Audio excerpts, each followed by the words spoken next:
Good morning, children.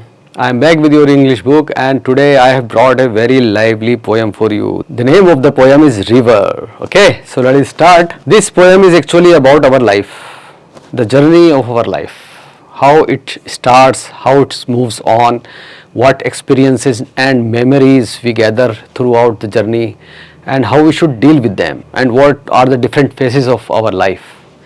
Okay, so let us start and start understanding it also. The river is a wanderer, A nomad and a tramp. ये तीनों word जो है ना, wanderer, nomad and tramp, similar meaning words हैं. इन सब का मतलब होता है इधर उधर भटकने वाला, जो एक जगह ना रुके, बंजारा, इस तरह की मीनिंग है. He does not choose one place to set up his camp.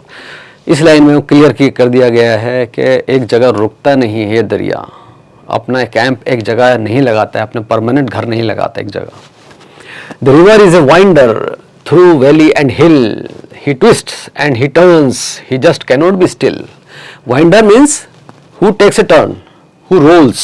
जो आदमी या इंसान या कोई भी चीज़ रोल करे, मुड़ जाए, उसको हम वाइंडर कहते हैं. दरिया भी वैलीज आती हैं या पहाड़ आते हैं, अपना रास्ता मोड़ लेता है, जगह जगह से बैंड होता है, राइट लेता है, लेफ्ट लेता है और रोल भी होता है. तो वहाँ वही एस्पेक्ट इसका दरिया का बताया गया है यहाँ पे.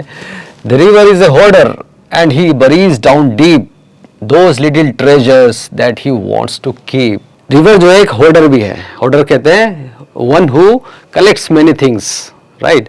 होर्डर का यहाँ मतलब हुआ बहुत सारी मेमोरीज और एक्सपीरियंसेस जो उसको लाइफ में हो रहे हैं वो अपने अंदर समो लेता है, डीप डाउन इनसाइड, और उनको हमेशा याद रखता है. बहुत सी अच्छी चीज़ें होती हैं जिनको हम बार बार अपने माइंड में या अपने आसपास के डिस्कशन में बात करना चाहते हैं, याद करना चाहते हैं, और कुछ चीज़ें ऐसी भी होती हैं जिनको भूल जाना चाहते हैं.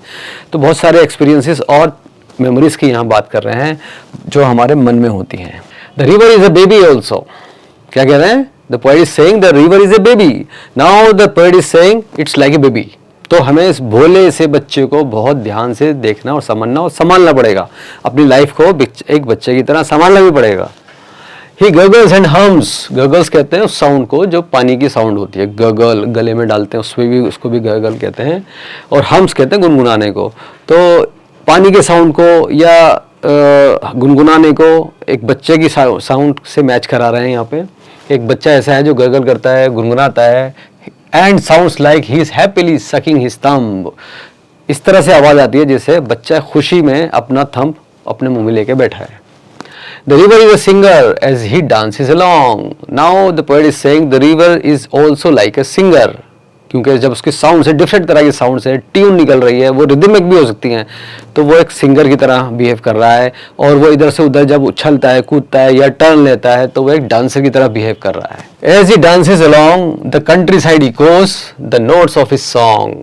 जब वो इधर उधर घूमता है, ऐसी जगहों से जाते हैं जो कंट्री साइड हैं, जहाँ पे कम आबादी है और खेत खलियान है, गांव के बाहर की जगह है, ऐसी जगह गुजरता है सुनसान, जहाँ शोर शराबा कम है, तो इसकी जो साउंड है ना दरिया की, पानी की, उसको वो जगह भी इको करती है, वो भी इसके साथ मतलब गाना गाती है.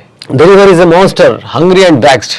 अब यहाँ बता रहे हैं कि river is like also like a monster. एक घोस्ट की तरह, एक मॉन्स्टर की तरह है जो सब कुछ निकल जाना चाहता है, और वैक्स्ड भी है. वैक्स्ड का मतलब not in a very good mood. Hungry है, भूखा है, मूड ख़राब है और आसपास की चीज़ों को निकल जाना चाहता है. ये ज़िंदगी को उस एस्पेक्ट की बात कर रहे हैं. This is about our life and our greed and hunger for development, for more money, things like that. तो हम क्या करते हैं? आसपास की चीज़ों को ख़त्म कर देते हैं, अपनी बिल्डिंग्स बना रहे हैं, फैक्ट्रीज बना रहे हैं अपने पर्सनल गेन के लिए. What we are doing? We are killing the nature, we are destroying forest and rivers. So for our personal greed we are destroying the nature, and he has gobbled up trees and he'll swallow you next. Trees और जंगल तो ख़त्म कर ही रहा है, अगली बारी आपकी है, यानी इंसानों की है. इंसानों की कैसा है? ये तरक्की हमें खुद इतना डिस्टर्ब कर देगी, नेचुरल सिस्टम को सारा बिगाड़ देगी कि हम खुद उसका शिकार बन जाएंगे. सो हमें इस पोएम में बहुत कुछ सीखने को मिला, किस तरह से एक लाइफ आगे बढ़ती है, हमें किस तरह लाइफ को जीना चाहिए, पूरा एक्सपीरियंस लेना चाहिए, एंजॉय करना चाहिए, स्ट्रगल करनी चाहिए, एक जगह रुकना नहीं चाहिए, हार्ड वर्क से घबराना नहीं चाहिए, और अपना ऑब्जेक्टिव को ध्यान में रखना चाहिए, हमें अपने गोल्स को ध्यान में रखना चाहिए. दूसरा पार्ट में आपको बता रहे हैं कि एक बच्चे की तरह है जिसका हमें बहुत केयर करनी है. थर्ड पार्ट में आपको बता रहे हैं कि ये एक मॉन्स्टर की तरह है जो तरक्की के नाम पे अपनी नेचर और अपने आसपास के सराउंडिंग्स को ख़त्म भी कर रहा है. तो we have to be very careful about this aspect also. We have to conserve our nature also. Alright children, so with these lessons I am finishing this poem here. Now I will move on to the next part, which is the exercise. Tick the correct option. Why is the river wandered? सबसे पहला question है, why is the river wandered? इधर उधर भटक क्यों रहा है? It does not choose one place. So this is the right answer. 2 is nomad means, what is the meaning of nomad? I've told you, it's the person who does not stay at one place or moves place to place. The river is like an adult baby or a singer. It's like a baby. Answer these questions and write the answers in your notebook. Okay. Now the word rock. Read the following sentences. Komal shrugged. एक sentence है छोटा सा. कोमल shrugged. Shrugged के meaning? Shoulders को ऐसे हिलाना. Shrugged. Rashmi frowned when I was teasing her. जब उसमें उसको टीज कर रहा था उसने frown किया, मतलब अपना चेहरा बिगाड़ के या गुस्से वाला चेहरा दिखाया. माथे पे बल डाल के जब दिखाते हैं ना, मैं थोड़ा सा स्माइल कर गया, सॉरी. फ्राउन में तो फ्राउन करना पड़ता है, बुरा मानना पड़ता है. The highlighted words show that we talk not only with words but with our body as well through gestures. ये लाइंस क्या बताती है हमें कि हम सिर्फ अपने वर्ड से बात नहीं करते, अल्फाज से बात नहीं करते, हम अपने बॉडी से भी बात करते हैं. बिना कुछ कहे भी कई बार हम अपनी बॉडी जेस्चर से बता देते हैं कि हम क्या सोच रहे हैं, क्या हम या हमारा रिएक्शन क्या है. So we also talk with our body and body parts. Like when I make my face like this, it shows that I am not happy. When I do, it shows that I don't know. So these are some meanings and communication ways.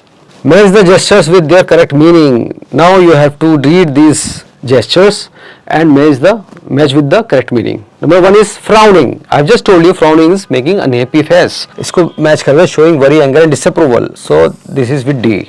Shrugging, moving your shoulders, showing disappointment, showing that we do not know or we do not care.